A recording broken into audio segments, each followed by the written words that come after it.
आप सभी प्रिय आत्माओं को जय जीव। आज हम बताएंगे आपको इस वीडियो में आत्मा अनुभव जन्य सुर्खियाँ के बारे में। तो आइए, आवश्यकता से अधिक संग्रह नहीं करना चाहिए, यही आनंद सुख शांति का सूत्र फॉर्मूला है। सच्चिदानंद परम पिता परमेश्वर आत्मदेव का चूंकि जितना ही संग्रह मतलब ग्रहण करने की इच्छा होती है उतना ही दुख होता है।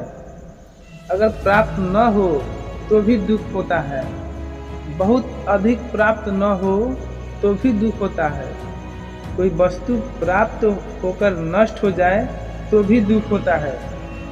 जो दूसरे के पास है मेरे पास नहीं है तब भी दुख होता है, जो मेरे पास है वह दूसरे के पास नहीं है यह भी सोचकर दुख होता है।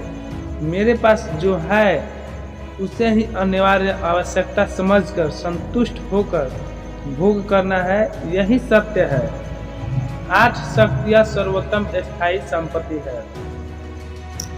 पहला सत्य शक्ति, दूसरा निर्यात शक्ति, तीसरा सामना करने की शक्ति, चौथा विस्तार करने की शक्ति, पांचवा समझने की शक्ति, छठा रखने की शक्ति, सातवां सहयोग करने की शक्ति, आठवां समेटने की शक्ति।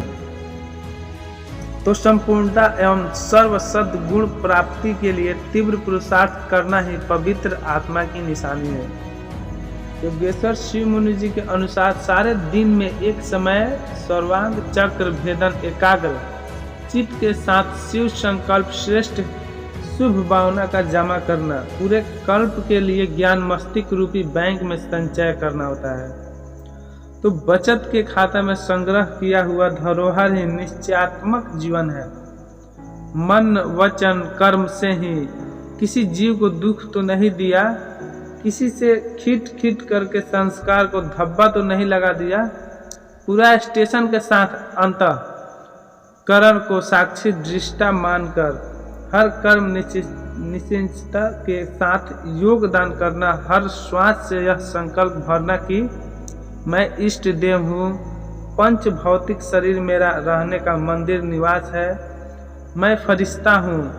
सत्संग के बीच सभी आत्माओं को ज्योति बिंदु स्वरूप अनुभूति के साथ महान आत्मा एवं परमात्मा प्रेम में लगन मगन रहना। योग कहा गया कि ऊंचा मकान फीका पकवान, यानी नाम बड़ा दर्शन छोटा।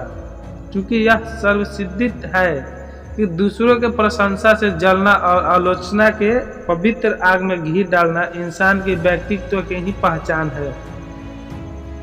यद्यपि ignorance of love in no excuse, कुछ ऐसी अपवाद भी बाधक के साधन लेते हैं। चूंकि जो व्यक्ति संपूर्ण जीवन धर्म शास्त्र का बाधक रहे थे तो अर्थशास्त्र विज्ञान अन्य शास्त्र से क्या लगाव रखेंगे। सभी का पाठ अलग अलग होता है। जब फल पक जाता है तो वृक्ष से अलग हो ही जाता है और दूसरी सेवा पुरुषार्थ में काम आता है। जब फूल में पूरा निखार आता है और वह पूरा खिलकर मुस्कुराता है तो माली का उस पर ध्यान जाता है और वह उसे अगले काम में ले जाता है।